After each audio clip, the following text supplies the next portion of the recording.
Hindi lang naman to sa Dynasty, panigurado kahit sa ibang brand ng riding boots. Pagka nag-riding boots kayo, pag friendly cage ba tayo sa PCX?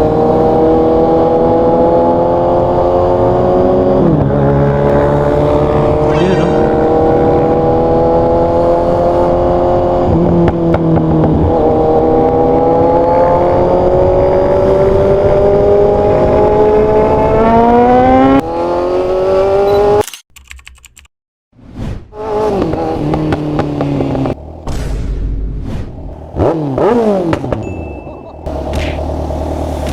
Tataka sila, ba't pa iba-iba yung motor? 450NK, tapos Z1. So yun po kasi dati nating bike.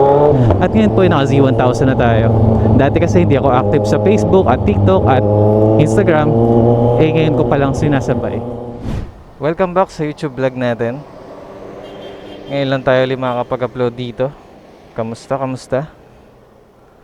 Share ko lang sa inyo. Shoutout ulit sa Reyush na gloves na binigay sa akin ng solid subscriber natin na si EJ. Shoutout. Teka, palinawin natin boss ko. Tapos, tingnan nyo po yung sapatos natin. Oh. Solid Dynasty. Second hand lang, pero Dynasty brand, di ba? Ganda. Mas safe na tayo sa daan. Nakapads naman yung mga jacket at pants natin, kaya okay na okay. Ito yung motor natin na Z1000. Black na yung mags. Halos all black na lahat. Ang naiwan na lang is yung nandito sa takip ng shock. Yan.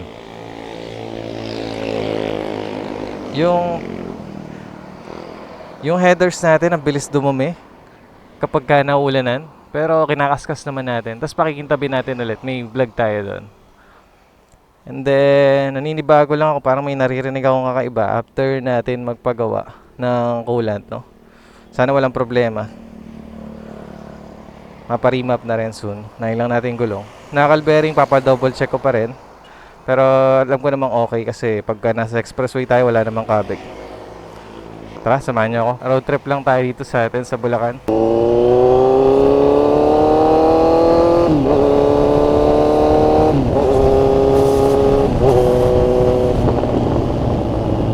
Naka-ND filter po tayo ulit, no? Tinatry kong baguhin yung settings kung standard D-warp lang para wala sanang bignet, pero pagka ganitong POV sa motor, kailangan talaga ultra wide. Wala, nandyan na talaga yung bignet. Gara. Ayoko, baka sa ibang ND filters na katulad na itong ginagamit ko now is wala sa bignet. Pero dahil sobrang wide kasi ni DJI, alam ko issue na yun na may konting bignet pagka naglalagay ng ND filter. Agenda ko today ay bibili lang tayo ng salad. Tapos muna tayo hospital. Mahal si Kuya.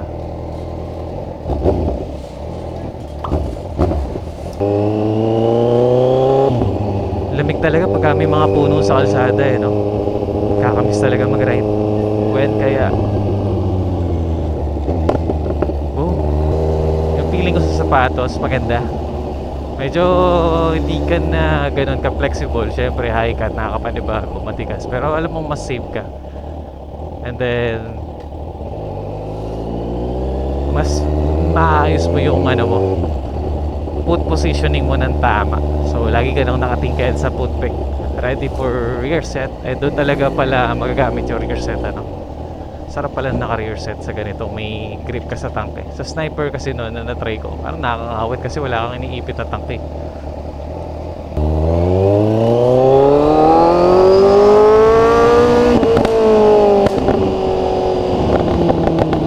Wow, kumukulo-kulo.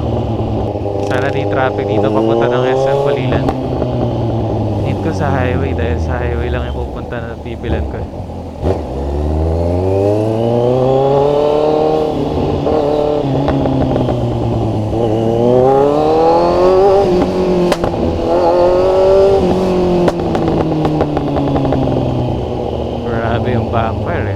Medyo malumanay tayo magsalita dahil kailan tayo uli nakapag-vlog ng ganitong long form.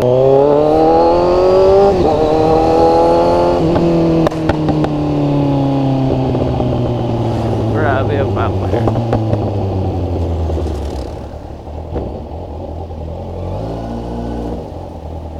Pasok naman yan guys. So, saktong sikip lang yan. Medyo distorted lang yung lens natin kaya akala nyo sobrang sikip. Halata ako magsalita. May energy na tayo. Warm up lang syempre.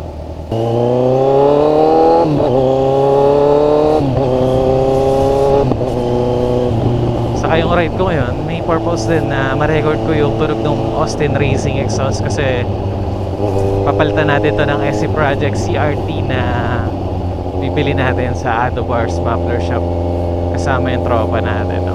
Naya tayo. Sabi ko, hindi ko need magpalit ng exhaust, pero sabi niya, sagot niya tayo kalahati ng presyo. Diba, solid tropa. Hindi natin babanggitin ko sino yun, no? Para baka kasi utangan siya eh. Akalain mayaman siya, you know, nalilibre na muffler. May paperback din naman kasi. Task plug na rin tayo doon. Tingnan natin iba't ibang mufflers, content natin, testing natin. Kasama yung tropa natin naka 675 SR, ZX6R. Abangan ko na ito next mga upload. After nun is makapag-review tayo, impression ride ng mga iba't ibang big bike like yung ZX10R.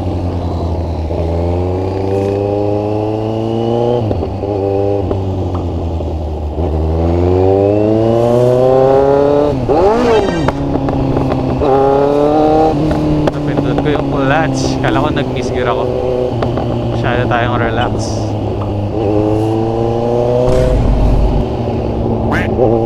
Sunod-sunod na. Kung kailan talaga ako chill ride, doon pa tayo nakakasabay ng mga ganong vlogs.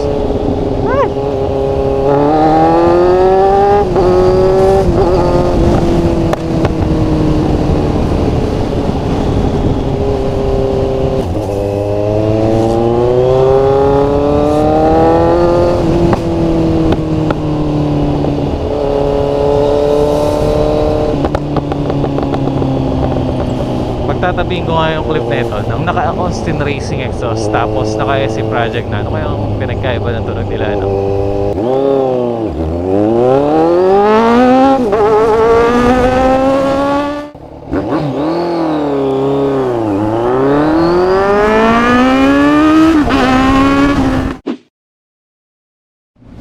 Nung naka 450 NK ako, inline 2270 crank. Gusto ko yung SC Project doon eh.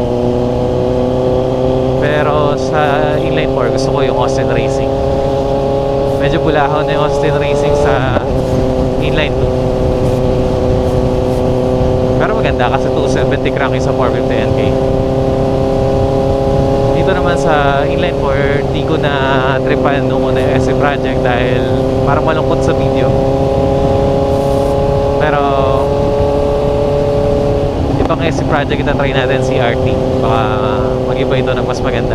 Dalawa, no? Saka yun, kamusta sa inyo kung napagtabi ko na yung clip dito sa editing na naka-SC Project tayo at naka-Austin Racing dito sa Z1000, alin ang mas maganda para sa inyo?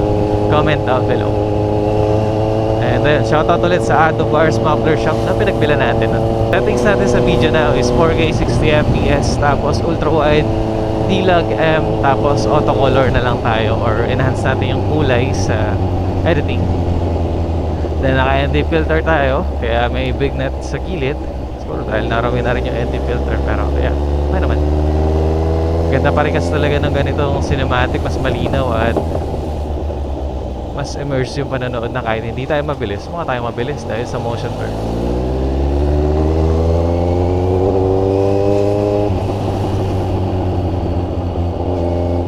Oy, shoutout Boss Roo. Diyan tayo nag-shoot ng 450 NK niya. At ngayon po naka Z900 SE na siya, yung latest edition.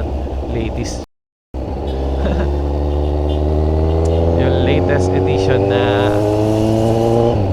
naka-auto blip at quick shift na, bi-directional quick shifter, tapos may cruise control pa, NTFT and riding modes. Grabe, busog na busog yung Z900 na bago. Nabago nga lang ng konti yung design niya, no? Parang medyo naging slim siya. Hindi ganun ka-bulky tignan. Parang ganda sa personal, bago sa feeling. Saka yun, medyo sablay pa yung mga color grading ko lately sa ND filter eh. Ngayon, inaayos ko na mas natural. Yung mas okay panoorin.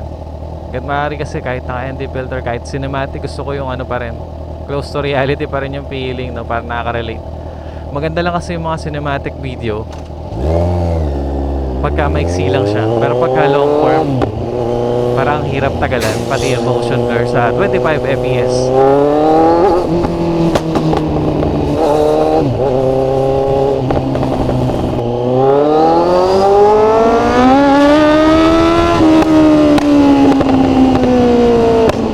Narinig niyo yun? Ingay nun sa mic mini, pipik yun.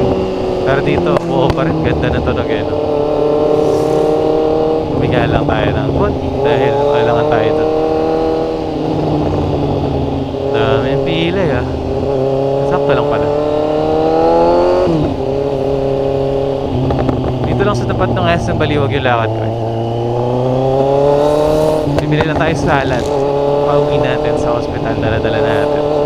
Tapos sandwich na may lettuce. So shoutout sa Lechukap.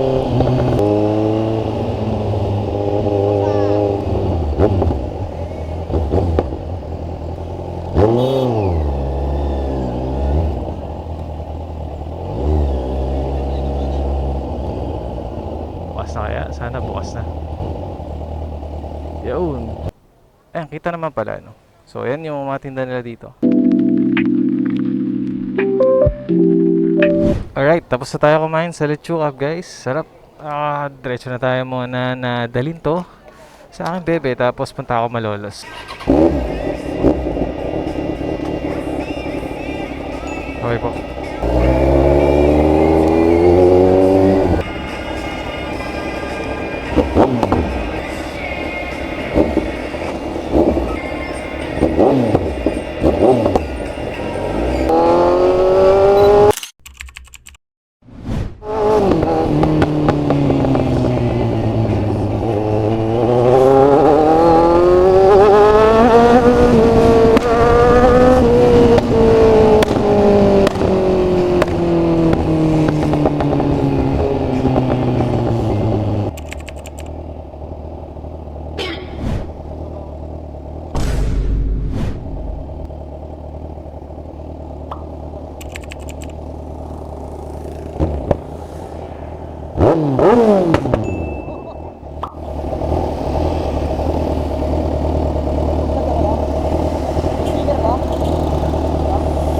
Thank you.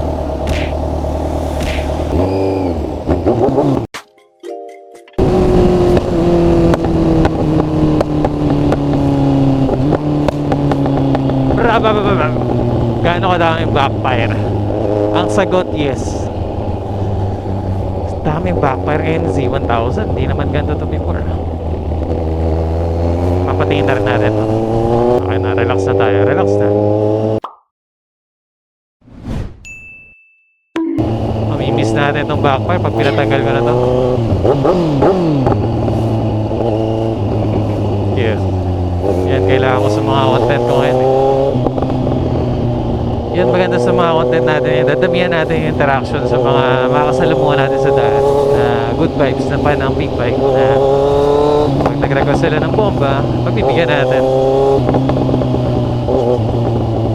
Papatiin natin sila sa daan.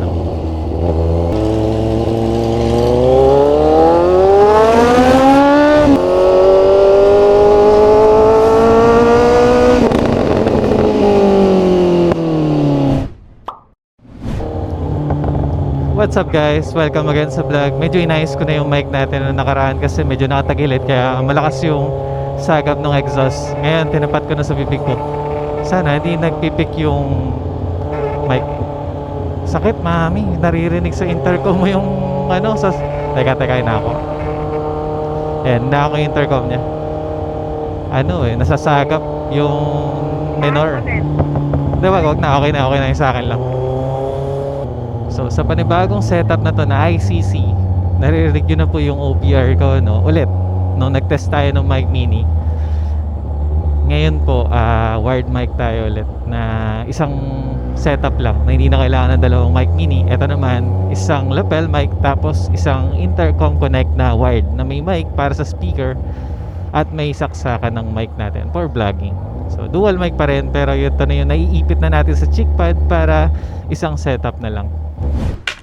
Kung naalala niyo po yung vlog natin sa YouTube channel, kung saan paano nga bang marinig yung OBR or yung angkas nyo sa pagmamotovlog na hindi lang kayong rinig. May follow-up ako ngayon dito sa vlog na to. meron na tayong nabiling adapter na sinabi kong mahirap hanapin. Meron na pala. ICC ang tawag, no? So, Intercom Connect na mic siya, na adapter. So, tingnan natin ngayon kung mag-work. Nabili natin to kay M3 Moto. Kay Racing Boy sana tayo pipili kaya mas mahal ng konti sa kanya. At medyo tipid siyang mag-reply sa atin. At mas mura to nakita ko. At mas simple yung design, black yan. Mas gusto ko yan. Pero wala namang brand wars. Okay yung kay Racing Boy, okay din yung kay M3 Moto. Depende na lang po sa inyo. Sayang lang kasi ang tipid mag-reply ni Racing Boy eh. Haba natin mag-chat pero okay sir, ganun lang reply eh, no? Hopefully gumana. So, ito na yung mic natin na sasaksak natin dito. Dalawa na yung mic natin. Ito yung para sa intercom, dito na yung microphone nun. At ito naman yung microphone para sa vlogging natin. Dati kasi, ganito yung setup. Dito na sinasaksak yung mic natin, pang vlog. Kaya lang, isa lang, no? Isa lang yung saksakan. Pag may nakita kayong ganitong adapter online na dalawa yung bilog na ganito, yung female, pang headphone yung isa. So, wala siya ng mic parehas. Di ko alam ba't ganun. Kahit anong search ko lahat, puro headphone splitter yung nangyayari. Kung may mic man, yung isa, headphone na agad. Sayang lang, no? Buti na lang may ganito na. So, ang mangyayari na guys, yung dating mic na nakakonect dito, i-connect na natin dito. Sa ICC na nabili natin, worth 500 pesos. Tapos itong ICC, connect natin sa adapter natin na pinag-connect ng mic. Dalawa na ngayon yung mic natin. Vlogging and intercom. Tapos, ito na yung sasaksak natin sa DJI Action 5 Pro natin. Bakit ito? Kasi dito sa DJI Action 5 Pro, walang saksakan ng jack. Type-C agad. Kung saan kayo nag-charge, doon din yung saksakan ng mic. And then, meron naman nabibili na adapter dito, yung plastic na pwedeng mag-charge at magsaksak ng mic at the same time, kaya lang nasa 2.5 yung presyo. Itong ICC adapter, sa 500 ko lang nabili. At itong adapter na mas mura pa rin doon sa adapter ng DJI na 2.5, ito naman is 700 pesos lang or nagpa 500 pesos pag naka-sale. Ngayon, mas makamura pa kayo, kung hindi nyo na ito bibilin, meron sila Racing Boy at M3 Moto na itong dulo nila, hindi na ganito. Type-C na agad. Direkta na for DJI Action 3, Action 4, and Action 5. Pero ako pinili ko na jack pa rin para magamit ko sa ibang camera. Kasi like sa cellphone. So ngayon, naka-DJI mic mini ako. Kaya malinaw yung audio natin. Mag-switch muna tayo sa iPhone. Okay, ngayon naka-iPhone na tayo. Testing naman natin itong mic. Off muna natin yung mic mini. 2,000 pesos or 2.5. Pag dalawa niyan, so nasa 5,000. Hindi na kailangan ng transmitter. Dalawang ganito lang. Pwede na Bluetooth. Dito yan sa settings. Ayun, dalawa. Diyan na yung kukonek. Bluetooth lang. Wala na yung sasaksak dito. Sealed na sealed for rain. Pag ganito, safe din naman. Hindi naman din ganun masisira agad. Hopefully lang gumagana itong nabili natin adapter, no? Okay, ang maririnig na ulit is yung sa DJI Action 5 Pro. Mic test, 3, 2, 1, mic test. Hello, hello, hello, mic test. Ito po yung CCL Lapel Mic Studio natin. Ganito yung quality niya. Hindi ganun nagpipik, hindi ganun sensitive katulad ng DJI Mic Mini. Kaya kahit sobrang ingay ng motor at mabilis ang takbo, ang ganda pa rin ng resolution ng audio. So, ito naman, medyo sensitive siguro to or sakto lang. Kamusta naman yung quality nitong intercom mic para sa speaker? Nare-record din ba yung voice natin? Ano pinagkaiba ng quality? Same lang kaya? Para marinig nyo rin dito sa preview ng iPhone, taasan natin yung ating audio gain or sensitivity. Binababaan natin yan para hindi nagla-loudness yung volume, nasabog yung quality. Para may allowance. Ngayon, dahil hindi naman tayo sisigaw dito sa bahay, nasa loob lang tayo ng kwarto, set natin sa 0 para malinis or malakas din na volume natin mapi-preview sa action camera. Yung mahinang audio kasi na yun, pwede nyo naman batakin sa editing. Okay, mic test 3, 2, 1. Ito yung quality ng CCL Lapel Mic Studio. Linaw. At ganyan siya kalinaw pag nakatapat sa bibig natin. Hindi nga pala pwede mag-connect ng sabay na nakakonect kayo ng wired mic sa wireless mic. Pwede lang sabay na dalawang wireless, pero isang wired, isang mic na wireless, hindi gumagana. So, ito yung helmet ko na Sec Destiny Carbon. So, ito yung intercom mic. Ito yung intercom mic, dalawa lang. Pero ito gumagana. Ginawa ko lang sa bitan ng mic mini kasi natatanggal yung dikit nung magnet ng mic mini, as you can see. So, kiniklip ko sa wire para hindi malaglag ng tuluyan. Ito naman yung mic ko for vlogging. Na ito rin yun. Nag-mic mini ako ulit para syempre malinaw yung boses natin habang nagbibigay ng tutorial dito sa ating vlog. Gawin natin ito una, ang ating chin cover. Tanggalan natin yung cheek pad. Makikita nyo na aking mga pinagagawa dito. Buti na lang buo ka pa kasi tingnan nyo naman ang asal na naman. Kung papalitan kita ng bago, mura lang naman pero pupulupot na naman. Extra lang naman natin itong sinapol natin dito. At ito yung binili natin na makakatulong sa atin para rinig na yung angkas at buong kasama sa ride na nakakonect sa intercom. Yan, medyo nabutas ko. Yan guys, pinasok ko na. Okay? Connected na sila. Dito na yung mic para rinig na yung nasa speaker. Balik naman natin yung chin cover na. Ayan, naka-off na yung mic mini. Test muna natin ulit yung mga mic. Una natin papakinggan is yung mic, tong vlogging mic natin yun nandito. Hello, hello, hello, mic test, mic test. Para marinig naman natin yung mic na nandito, doon tayo sa isang hello, doon sa salita. Hello, hello, hello, mic test, 3, 2, 1, hello, hello, hello, hello. At yun, tapos na nating mic kabit. Thanks for watching. Abangan ito sa ating mga vlogs, sa mga rides, nakausap na natin yung mga kasama natin sa rides. Ngayon, punta lang tayo dito sa bypass para mag-shoot ng thumbnail para dito sa vlog ko. Gusto ko sana sa mga susunod kong thumbnail, yung hindi ko na kailangan i-edit, kung ano na yung mismong picture para raw lang tayo and natural. Naka face bonnet balaklava ako ngayon at naka Austin Racing pa rin tayo. Ito yung sound niya.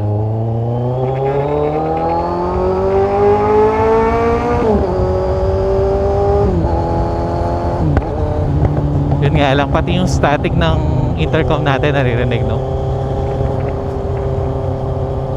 Feeling ko kailangan ko adjust yung mic niya ng intercom mamaya.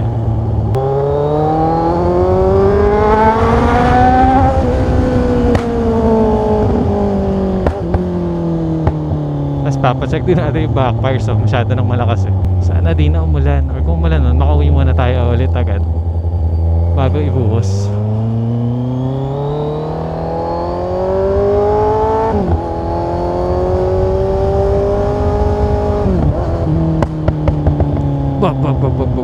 Galing ng bebe ko, nice one. So siya na yung nag-adjust, siya na yung nagdi-disconnect para hindi mag-static. Kasi kanina rinig eh, no? Kasi meron na tayong mic sa intercom sa speaker. Pero kung naka-dual mic mini kayo, hindi maririnig yung static kasi yung bibig mismo nung angkas nyo yung maririnig.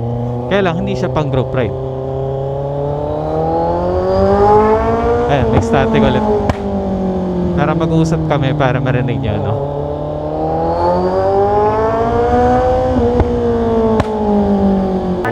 Magandang hapon. Ganyan talaga pagka first time lang magsalita sa camera, nakakaya at di alam ang sasabihin. Pero go lang. 450 matitiis pa. Pero yung SR, di talaga. Matigas na, nakasubsob pa eh, no? Tapos masakit sa likod. Pakita ulit sa inyo yung bebe ko, kaway ka sa camera. Shoutout. Mahiyain. Ganda na ng tama ng ilaw dito eh. Ito, maganda ba ang background to? O, usod pa ako. Eto. Yan. Sobra ba? Hindi, perfect yan. Yun. Yun na agad yung thumbnail. Wala nang edit-edit ng background. Alam nyo na kasi signature natin, binablurred pa natin eh, no? Op, yan. Tingin niya. Wow, natakpan yung red dun. Okay. Pogi oh. Na-share ko na po sa inyo, di ba yun? Feeling ko dito sa Dainese boots natin. Dagdagan natin ng input yung feedback ko sa Dainese na high cut riding boots natin. Tumatama siya sa back ride natin, sa sapatos nun, no? So kailangan yung back ride ko matuto din tumingkayad sa footpeg. Hindi lang naman to sa Dainese, panigurado kahit sa ibang brand ng riding boots. Pagka nag-riding boots kayo, eh, tatama sa angkasan, no?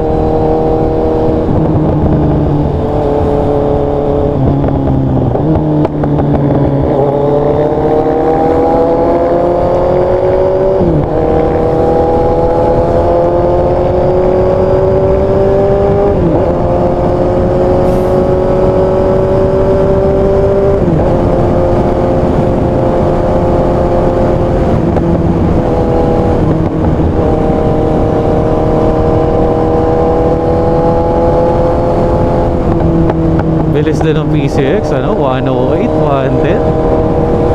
Mga top speed eh, no?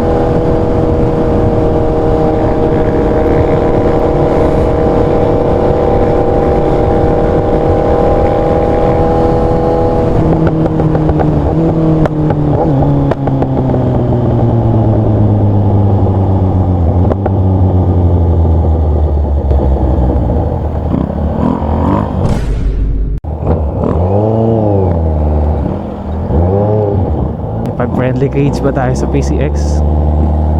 Friendly kaya si Kuya?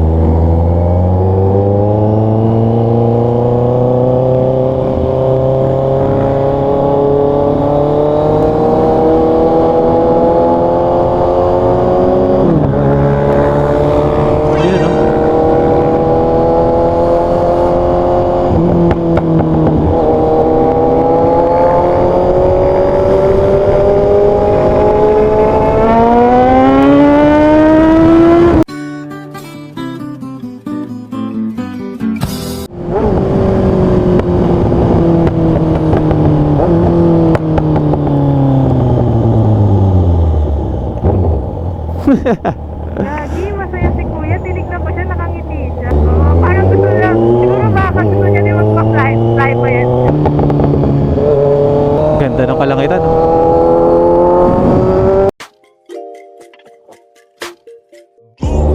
Yun. Nakapag-teleport na tayo. Dito na tayo sa amin. At kita-kits ulit sa next vlog. Sana na-enjoy nyo yung vlog natin. At unti-unti tayong babalik sa pag-vlog natin sa YouTube. Sa Facebook, TikTok, Instagram, naging active na tayo dyan, no? Dami na nating short form content kasabay ng recycled content natin sa 450NK journey. At yung mga latest upload natin Z1000 tuwing gabi. So morning 450NK, sa gabi Z1000, at sa hapon tanghali. Yan. Sa mga new followers, for sure medyo magtataka sila, ba't pa iba-iba yung motor, 450NK, tapos Z1. So yun po kasi dati nating bike. At ngayon po ay naka Z1000 na tayo. Dati kasi hindi ako active sa Facebook at TikTok at Instagram. Ngayon ko palang sinasabay. Kaya yan, sana ma-enjoy nyo po. Thanks again for watching guys. See you on the next vlog.